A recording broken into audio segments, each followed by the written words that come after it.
Shivaya.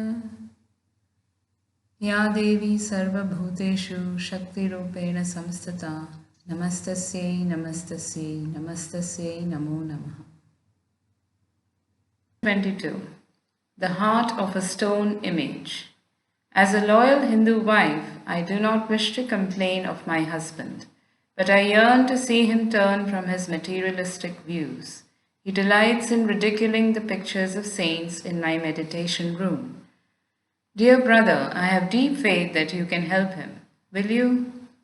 My eldest sister Roma gazed beseechingly at me. I was paying a short visit at her Calcutta home on Girish Vidyaratna Lane. Her plea touched me, for she had exercised a profound spiritual influence over my early life and had lovingly tried to fill the void left in the family circle by mother's death. Beloved sister, of course I will do anything I can. I smiled, eager to lift the gloom plainly visible on her face, in contrast to her usual calm and cheerful expression. Roma and I sat a while in silent prayer for guidance. A year earlier, my sister had asked me to initiate her into Kriya Yoga, in which she was making notable progress. An inspiration seized me. Tomorrow, I said, I am going to the Dakshineshwar temple. Please come with me and persuade your husband to accompany us. I feel that in the vibrations of that holy place, Divine Mother will touch his heart. But don't disclose our object in wanting him to go. Sister agreed hopefully. Very early the next morning, I was pleased to find that Roma and her husband were in readiness for the trip. As our hackney carriage rattled along Upper Circular Road towards Dakshineshwar, my brother-in-law, Satish Chandra Bose, amused himself by deriding spiritual gurus of the past, present and future. I noticed that Roma was quietly weeping. Sister, cheer up, I whispered. Don't give your husband the satisfaction of believing that we take his mockery seriously. Mukunda, how can you admire worthless humbugs? Satish was saying. A sadhu's very appearance is repulsive. He is either as thin as a skeleton or as unholily flat as an elephant. He is either thin as a skeleton or as unholily fat as an elephant. I shouted with laughter. My good-natured reaction was an annoyance to Satish. He retired into sullen silence. As our cab entered the Dakshineshwar grounds, he grinned sarcastically. This excursion, I suppose, is a scheme to reform me. As I turned away without reply, he caught my arm. Young Mr. Monk, he said, don't forget to make proper arrangements with the temple authorities to provide for our noon meal. I am going to meditate now. Do not worry about your lunch, I replied sharply. Divine Mother will look after it. I don't trust Divine Mother to do a single thing for me, but I do hold you responsible for my food. Satish's tones were threatening. I proceeded alone to the colonnaded hall in which fronts the large temple of Kali or Mother Nature. Selecting a shady spot near one of the pillars, I arranged my body in the lotus posture. Although it was only 7 o'clock, the morning sun would soon be oppressive. The world receded as I became devotionally entranced. My mind was concentrated on Goddess Kali, whose image at Dakshineshwar has been the special object of adoration by the great master, Sri Ramakrishna Paramahansa. In answer to his anguished demands, the stone image of this very temple had often taken a living form and conversed with him. Silent Mother with stony heart, I prayed, thou becamest filled with life at the request of thy beloved devotee Ramakrishna. Why dost thou not also heed the wails of this yearning son of thine? My aspiring zeal increased boundlessly, accompanied by a divine peace. Yet when 5 hours had passed and the goddess whom I was inwardly visualizing had made no response, I felt slightly disheartened.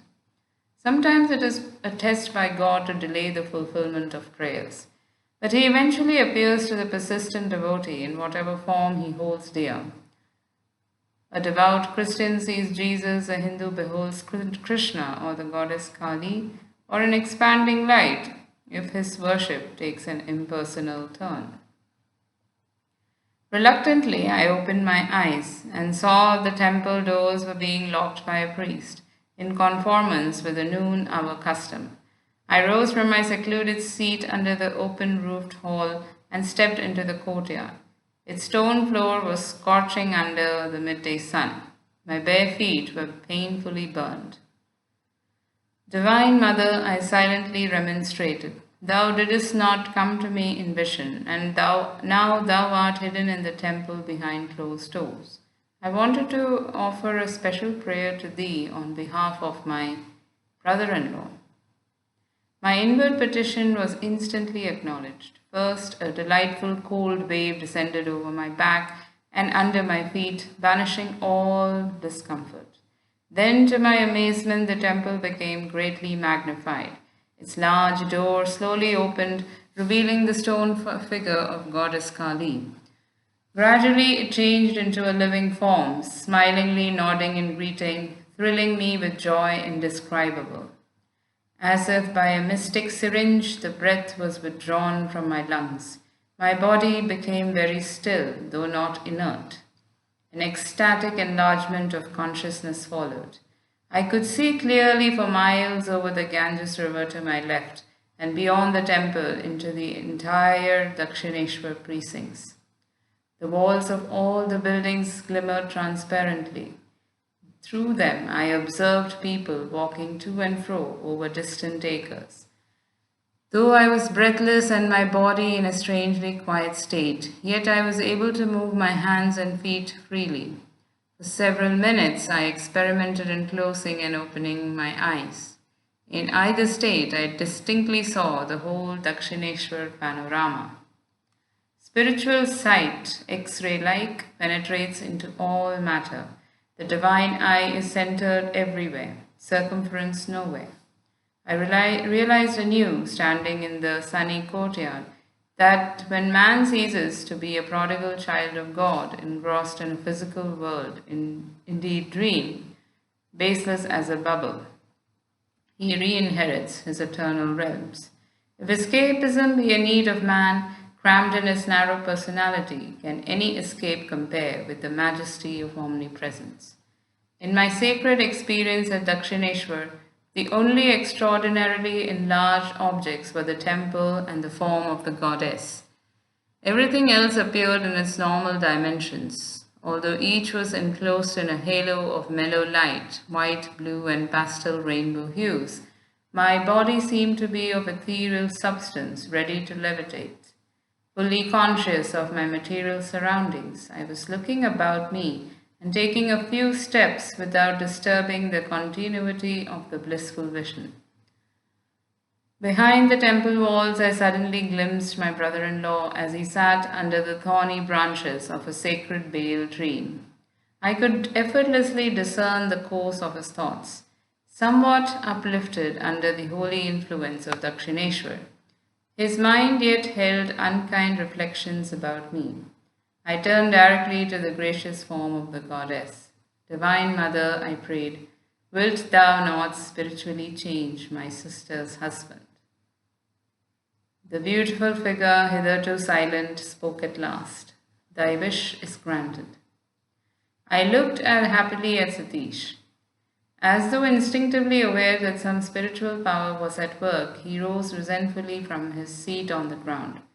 I saw him running behind the temple. He approached me, shaking his fist. The all-embracing vision disappeared. No longer could I see the glorious goddess. The towering temple was reduced to its ordinary size, minus its transparency. Again my body sweltered under the fierce rays of the sun. I jumped to the shelter of the pillared hall. Satish pursued me angrily. I looked at my watch. It was 1 o'clock. The divine vision had lasted an hour. You little fool, my brother-in-law blurted out. You have been sitting there, cross-legged and cross-eyed, for 6 hours. I have gone back and forth watching you. Where is my food? Now the temple is closed, you fail to notify the authorities, and we are left without lunch. The exultation I had felt at the goddess's presence was still vibrant within my heart. I was emboldened to exclaim, "Divine Mother will feed us." Satish was beside himself with rage. "Once and for all," he shouted, "I would like to see your Divine Mother giving us food here without prior arrangements." His words were hardly uttered when a temple priest crossed the courtyard and joined us. "Son," he addressed me, "I have been observing your face serenely glowing during hours of meditation. I saw the arrival of your party this morning and felt a desire to put aside ample food for your lunch. It is against the temple rules to feed those who do not make a request beforehand, but I have made an exception for you." I thanked him and gazed straight into Satish's eyes. He flushed with emotion, lowering his gaze in silent repentance. When we were served a lavish meal, including out-of-season mangoes, I noticed that my brother-in-law's appetite was meager. He was bewildered, diving deep into the ocean of thought. On the return journey to Calcutta, Satish, with softened expression, occasionally glanced at me pleadingly. But he did not speak a single word after the moment this priest had appeared to invite us to lunch, as though in direct answer to Satish's challenge. The following afternoon, I visited my sister at home. She greeted me affectionately. "Dear brother," she cried, "what a miracle! Last evening, my husband wept openly before me. 'Beloved Devi,' he said, 'I am happy beyond expression that this reforming scheme of your brother's has wrought a transformation. I am going to undo every wrong I have done you. From tonight, we will use our large bedroom only as a place of worship. Your small meditation room shall be changed into our sleeping quarters. I am sincerely sorry that I have ridiculed your brother for the shameful way I have been acting. I will punish myself by not talking to Mukunda until I have progressed in the spiritual path. Deeply I will seek the Divine Mother from now on. Someday I must surely find her." Years later, I visited my brother-in-law in Delhi. I was overjoyed to perceive that he had developed highly in self-realization and had been blessed by the vision of Divine Mother. During my stay with him, I noticed that Satish secretly spent the greater part of every night in divine meditation, though he was suffering from a serious ailment and was engaged during the day at his office. The thought came to me that my brother-in-law's lifespan would not be a long one. Roma must have read my mind. "Dear brother," she said, "I am well and my husband is sick. Nevertheless, I want you to know that, as a beloved Hindu wife, I am going to be the first one to die. It won't be long now before I pass on." Taken aback at her ominous words, I yet realized the sting of truth. I was in America when my sister died about a year after her prediction. My youngest brother Vishnu later gave me the details. Roma and Satish were in Calcutta at the time of her death, Vishnu told me. That morning she dressed herself in her bridal finery. "Why this special costume?" Satish inquired. "This is my last day of service to you on earth," Roma replied. A short time later, she had a heart attack. As her son was rushing out for aid, she said, "Son, do not leave me. It is no use. I shall be gone before a doctor could arrive." 10 minutes later, holding the feet of her husband in reverence, Roma consciously left her body, happily and without suffering. Satish became very reclusive after his wife's death, Vishnu continued. One day he and I were looking at a large smiling photograph of Roma. "Why do you smile?" Satish suddenly exclaimed as though his wife were present. "You think you were clever in arranging to go before me? I shall prove that you cannot long remain away from me. Soon I shall join you." Although at this time Satish had fully recovered from his sickness and was enjoying excellent health, he died without apparent cause shortly after his strange remark before the photograph. Thus prophetically passed my dearly beloved eldest sister Roma and her husband Satish, he who changed a Dakshineshwar from an ordinary worldly man to a silent saint. End of chapter.